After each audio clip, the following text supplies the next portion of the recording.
no livro do Evangelho de João. Nosso ponto de partida é versículo 41. Evangelho de João, pode permanecer sentado. Evangelho de João, a partir do versículo 41. Quero falar que Jesus, ele é o pão da vida. Foi no capítulo 6. Perdão. É a empolgação. João 6, versículo 41. Preste atenção. Murmuravam, pois, dele os judeus, porque disseram: eu sou o pão que desceu do céu.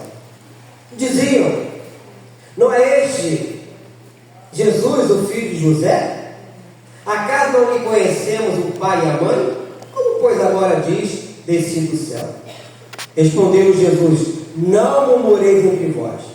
Ninguém pode vir a mim se o Pai que me enviou não o trouxer, e eu o ressuscitarei no último dia. Está escrito nos profetas, e serão todos ensinados por Deus. Portanto, todo aquele que da parte do Pai tem ouvido e aprendido, esse vem a mim. Não que alguém tenha visto o Pai, salvo aquele que vem de Deus. Este tem visto. Em verdade vos digo: quem crê em mim tem a vida eterna. Eu sou o pão da vida. Vossos pais comeram maná no deserto e morreram. Este é o pão que desce do céu, para que todo que dele comer não pereça. Eu sou o pão vivo que desceu do céu. Se alguém dele comer, viverá eternamente. E o pão que eu darei pela vida do mundo é a minha carne. Querido Deus, eu te louvo, te bendigo pela leitura da tua palavra. Obrigado, Deus amado, porque sabemos que tu tens o melhor para nós. E aqui estamos para receber essa porção dobrada do Senhor. Fala aos nossos corações, nesta manhã, nos ajude, para que nenhuma dúvida venha parar sobre nós. Ao sairmos daqui, possamos sair daqui convertidos e convencidos pelo poder da tua palavra, que é a verdade. Te pedimos isso e te agradecemos, no nome santo do nosso Senhor e Salvador Jesus Cristo. Que todo um amém? Amém. A grande verdade, meus irmãos, que para podermos viver fisicamente, outros seres vivos têm que dar a sua vida. Animais, plantas. O sentido espiritual, a verdade é a mesma. Para que nós possamos viver, Jesus dá a sua vida. E como nós devemos entender isso? O tempo todo aqui nós vamos falar de vida eterna. E aqui fala de vida eterna. Muitas das vezes ficamos tão apegados às coisas do mundo, nos afazeres do mundo, na nossa vida secular, tantas preocupações, e esquecemos de perceber que o mais importante é a vida eterna. Nós estamos aqui neste mundo de passagem, como foi o povo de Israel no deserto.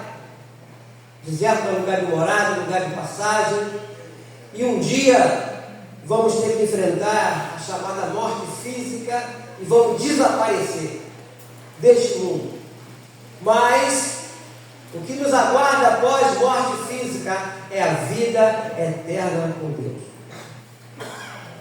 Aqui, pulando para o versículo 51, diz assim: eu sou o pão vivo que desceu do céu, se alguém dele comer, viverá eternamente. Jesus estava falando de coisas espirituais. Até então, aquelas pessoas que seguiam ele, até os discípulos, que não eram somente os 11 lá, os 12, eram mais deles que andavam com Jesus. Enquanto Jesus estava transformando os peixinhos, os pães, em uma quantidade assim absurda, eles estavam lá. Enquanto Jesus curava os enfermos, operava os milagres, eles estavam lá. Mas quando ele começa a falar de coisas mais profundas, espirituais, aí as pessoas ficam retraídas. Aqui fala que Jesus dá a sua vida por nós. Lá no livro de João fala, mais adiante, capítulo 10, no 11, fala que ele dá a vida pelas suas ovelhas.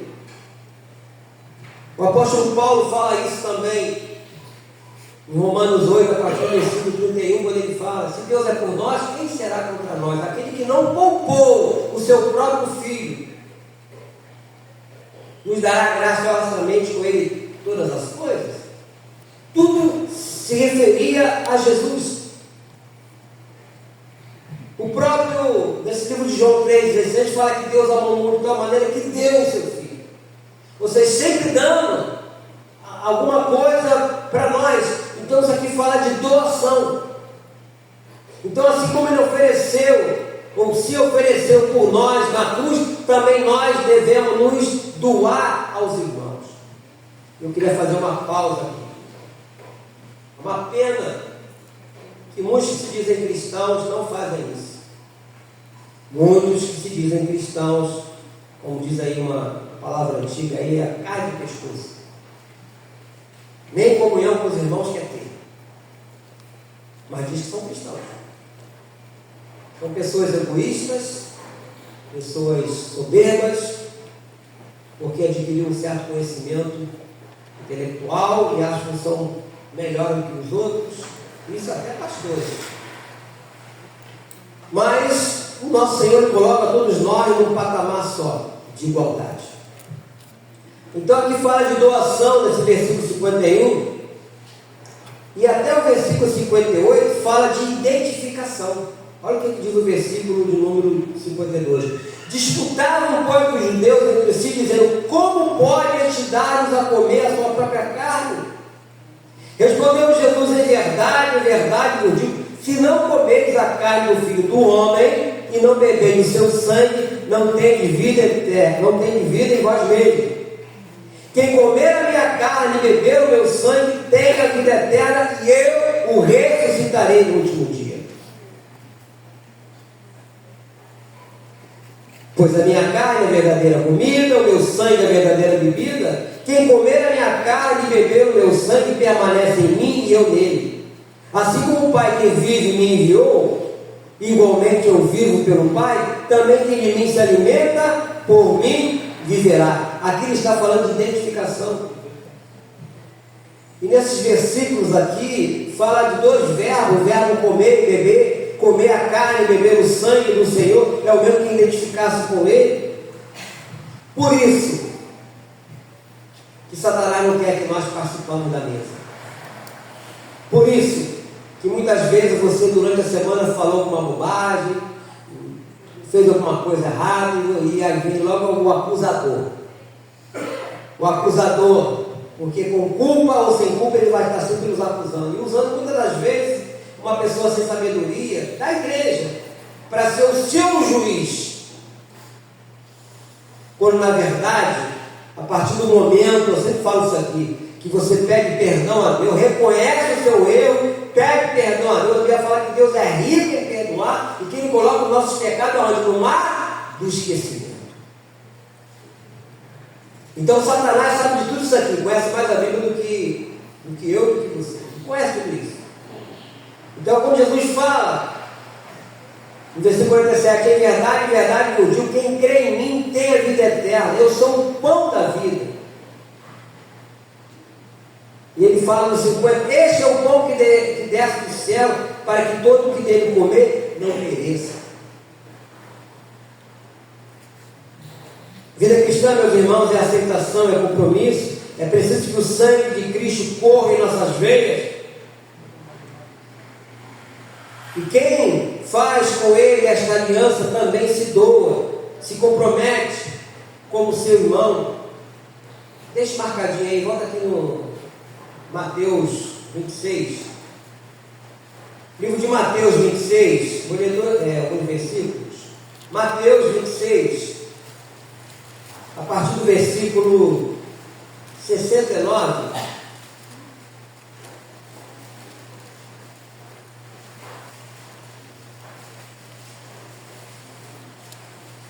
Nós estamos falando agora sobre identificação. Quando Pedro nega Jesus. Ora, estava Pedro assentado fora do pátio, e aproximando-se uma criada, lhe disse: também tu estavas com Jesus, o Galileu. Ele, porém, o negou diante de todos, dizendo: não sei o que diz.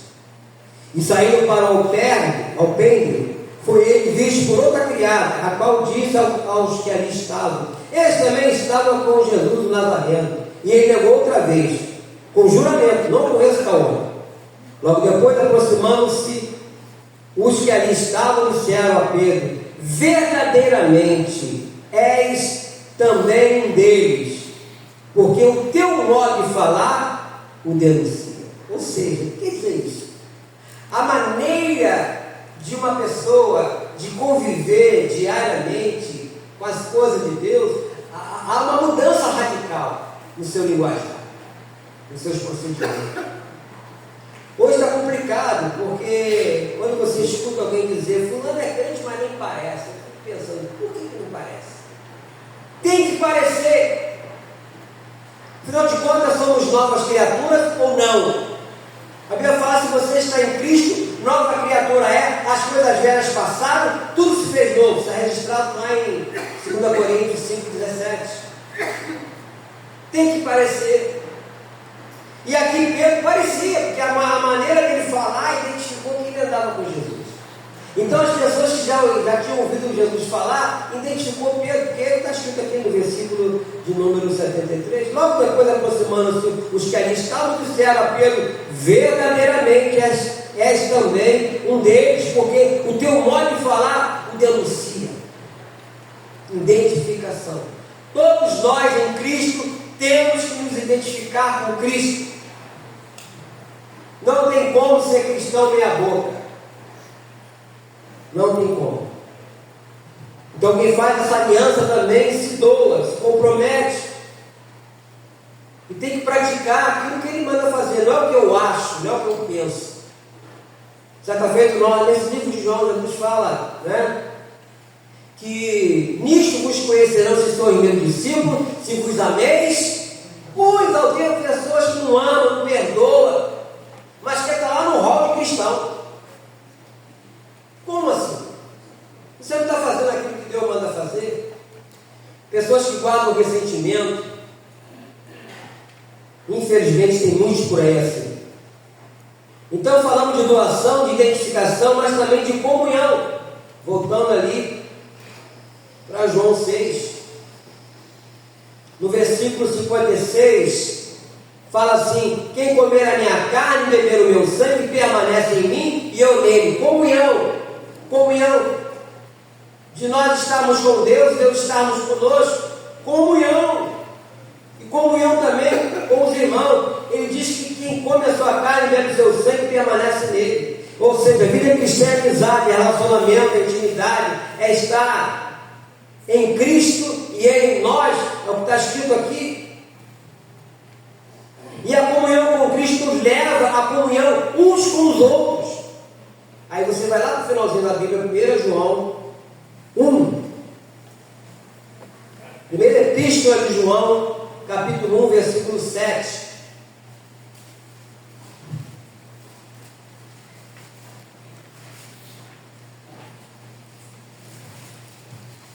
Versículo 7 de 1 João 1 diz assim: se porém andarmos na luz, que é Cristo, né? Como Ele está na luz, mantemos comunhão uns com os outros. E o sangue de Jesus, seu Filho, nos purifica de todo pecado. Isso que eu falei ainda há pouco, Satanás não quer que nós participamos disso. Ele vai criar mil situações durante a semana, durante o mês, para que você não esteja no dia da Santa Ceia. As advertências, nós vamos ler, chegar lá, da Santa Ceia, não é para a pessoa ficar de fora, não é para punir a pessoa, muito pelo contrário, é para ela cair em si, é um alerta para ela, quando se fala de ali se pôs a si mesmo, para, opa, peraí, tem uma situação que precisa ser resolvida, eu vou pedir perdão a Deus. E aí você pedindo perdão a Deus, Ele vai te perdoar. E você vai poder participar. Não tem penitência para isso. Você vai rezar, não sei quantas Ave Maria, vai rezar, não existe isso. Você não tem que fazer isso. Você não precisa fazer isso. É só reconhecer que errou, pedir perdão a Deus, porque está escrito aqui: o sangue de Jesus, seu Filho, nos purifica de todo o pecado. Então, como falei, não tem penitência, pagar penitência. Isso não resolve nada. O que resolve é a sua sinceridade com Deus. E de você reconhecer que errou e que precisa do perdão de Deus. Porque só Ele é rico em perdoar. Então falamos de doação, identificação, comunhão e também de salvação, que é o âmago de tudo. Para mim, o Evangelho, o âmago de todo ele é a salvação. Ele cura, né? Liberta, mas o âmago é a salvação. Não adianta a pessoa ser curada de uma enfermidade e continuar na vida mundana. Não adianta Deus libertar a pessoa de algum vício e ela continuar sem ter Cristo de verdade no seu coração e continuar fazendo as mesmas coisas erradas. Não. Então no versículo 58, voltando lá para João 6, Jesus continuando dizendo, falando, né? Este é o pão que desceu do céu, em nada semelhante àquele que os vossos pais comeram e contudo morreram.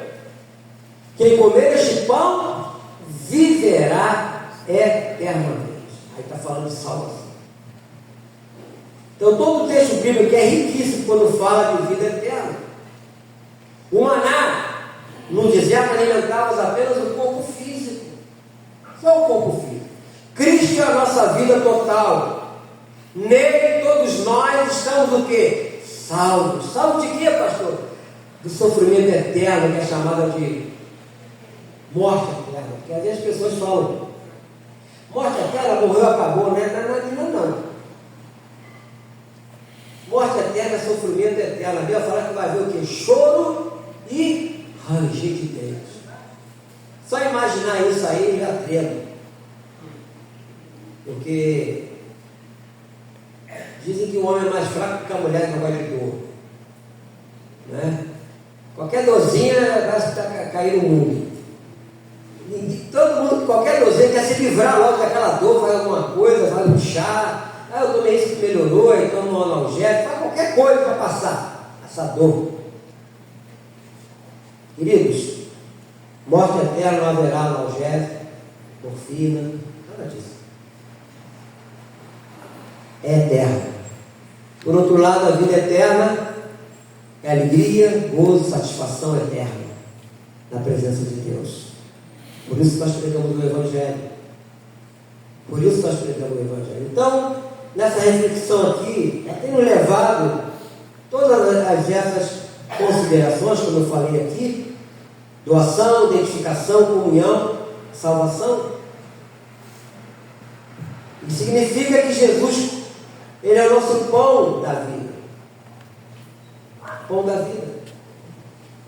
O nosso trabalho neste mundo, obviamente você tem a sua vida secular, tem que cuidar dela, mas você não pode dispensar a vida com Deus. Você não pode deixar de pensar nas coisas do alto, almejar isso, né? Eu sonho com isso. Não sei o dia nem a hora, mas um dia vai chegar para todos nós. Mas quando estivermos aqui, temos que cuidar daquilo que Deus colocou em nossas mãos.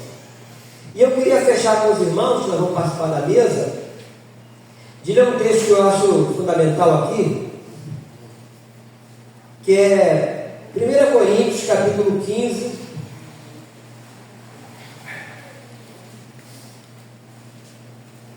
Você vai ler junto comigo esse versículo, que é o versículo de número 19.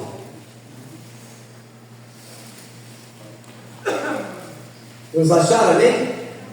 1 Coríntios já está até escrito ali, ó. Vamos lá, todo mundo lendo junto, vou ler ali. Se a nossa esperança em Cristo se limita apenas a esta vida, somos os mais infelizes de todos os homens. Se a nossa esperança em Cristo é só para Ele resolver um problema financeiro nosso, um problema de uma criança, marido, um filho, sei lá. Se for só isso, nós somos os mais infelizes de todos os homens. A nossa esperança não pode estar só nisso. A nossa esperança é vida eterna. Jesus está falando de vida eterna para esses homens. E eles não estavam entendendo. E detalhe, não queriam mais andar com Jesus. não queriam mais andar com Jesus. E quero falar desses versículos aqui, para eles ficarem escandalizados. É interessante, né, como as pessoas ficam escandalizadas com as coisas de Deus. Como é que elas conseguem fazer isso? Ficar escandalizadas com as coisas de Deus. Quem já leu o Credo Apostólico aqui na igreja de Santa Ceia? Todos já leram? Tem alguma heresia aí? Não. Porque fala daquilo que os apóstolos criam. Eles morreram acreditando naquela verdade. Mas pessoas se escandalizavam. Eu vou citar nome, teve uma irmã que já partiu, que ela me questionou na época. Por que eu li o Credo Apostólico? Se eu continuasse lendo o Credo Apostólico, ela me afrontou. Ela não ia vir mais na igreja. Eu falei, então você pode não vir mais, porque eu vou continuar lendo. Ninguém se escandaliza com travesseiro ungido, com uma fita com não sei o quê, com um polo não sei da onde, não sei o que veio de Israel, porque não veio nada de Israel, é ruim tirar coisa de lá. As pessoas são enganadas. Ninguém se escandaliza com o sabonete do amor, se vê na igreja, com um monte de patuagem, um monte de quinquilharia, ninguém se escandaliza, mas se escandaliza com as coisas da vida eterna. Eles se escandalizaram com as coisas da vida eterna. Aqui no versículo 60, muitos seus discípulos, tendo ouvido tais palavras, disseram, duro é este discurso, quem o pode ouvir? Mas Jesus, sabendo por si mesmo que eles murmuravam a respeito de suas palavras, interpelou, isto vos escandaliza? Que serás, pois, se vis o Filho do Homem subir para o lugar onde o primeiro estava? O Espírito é que vivifica, a carne para nada aproveita. As palavras que eu vos tenho dito são Espírito e são vida. Contudo, há descrente entre vós. Pois Jesus sabia desde o princípio quem eram os que não criam e quem o havia de trair. E prosseguiu, por causa disto, é que vos tenho dito, ninguém pode vir a mim se o Pai não lhe for concedido. À vista disso, muitos de seus discípulos o abandonaram e já não andaram com ele. Então perguntou Jesus aos 12, porventura quereis também vós outros retirai-vos? Respondeu Simão Pedro, Senhor, para quem iremos? Tu tens as palavras da vida eterna, e nós temos crido e conhecido que tu és o Santo de Deus. Apesar de todas as situações com Pedro, mesmo sendo um homem iletrado, fosse hoje falava que ele era um homem ignorante, mas ele tinha a profundidade do coração, ele conhecia as coisas lá do alto. Os outros queriam só na superfície, usufruir só do que estavam aqui às suas vistas, esquecendo que a qualquer momento, num abrir, num piscar de olhos, a pessoa parte desse mundo e vai partir. Mas é importante nós estarmos preparados e reconhecermos Jesus Cristo como Senhor e Salvador da nossa vida, que garante a chamada vida eterna com Ele. Isso é que importa. A Santa Ceia aponta para isso. Ao mesmo tempo que nós lembramos da morte do Senhor na cruz, nós renovamos a nossa aliança com Ele. Nós estamos dizendo, queremos continuar.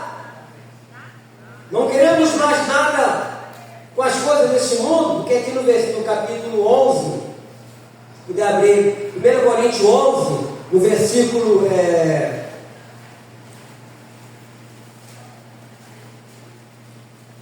versículo 26.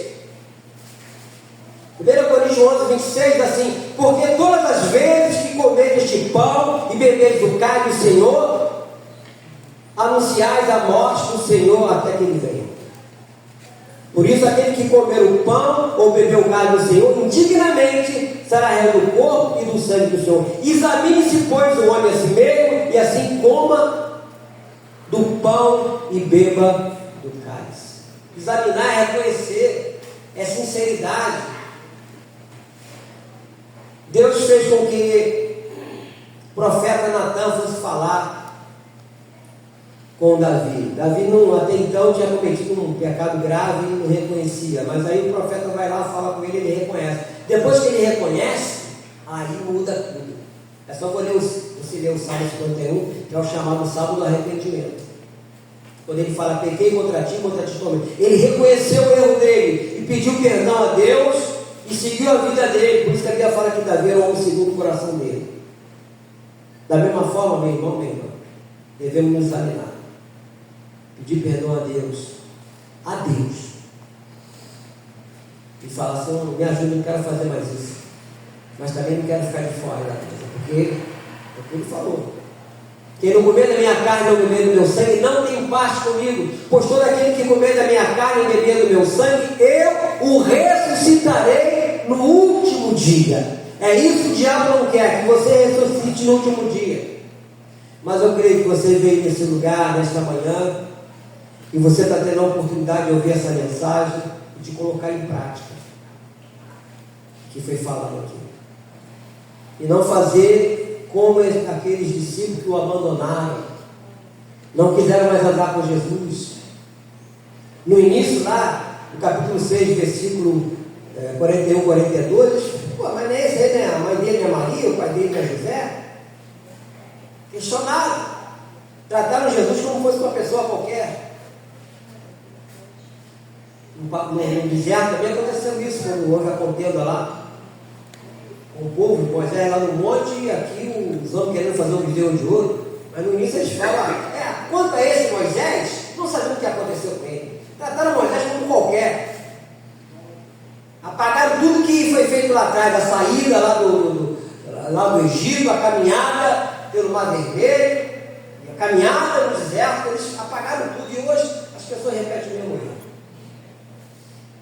Quantas pessoas que eu conheci, eles deram testemunho na igreja, falaram das maravilhas de Deus, reconheceram que aquilo que conseguiram foi através do poder da oração, e hoje, vai, Senhor, querem mais saber de Deus, são traidores da fé. Mas que todos nós, meus irmãos, possamos permanecer fiel a Deus e ter a certeza que um dia nós vamos estar com Ele para todo sempre. Amém? Curva a sua cabeça, querido Deus. Obrigado, Senhor, pela Tua palavra. Obrigado, Deus, porque se aqui estamos, porque o Senhor pagou um preço muito alto. Preço de sangue, de sofrimento, de humilhação. Aonde cuspiram no Senhor, colocaram-lhe uma coroa de espinho, cravaram em sua cabeça, furaram com lança. Mas podemos dizer que valeu a pena. Por isso que aqui estamos. E eu entendo, ó Deus amado, que é a Tua misericórdia sobre nossas vidas. A Tua misericórdia, Deus, que não tem fim. Nos ajude para que permanecemos na Tua presença, que nenhum de nós venha se afastar do Senhor. Eu te peço isso, no nome santo do nosso Senhor e Salvador Jesus Cristo. Amém?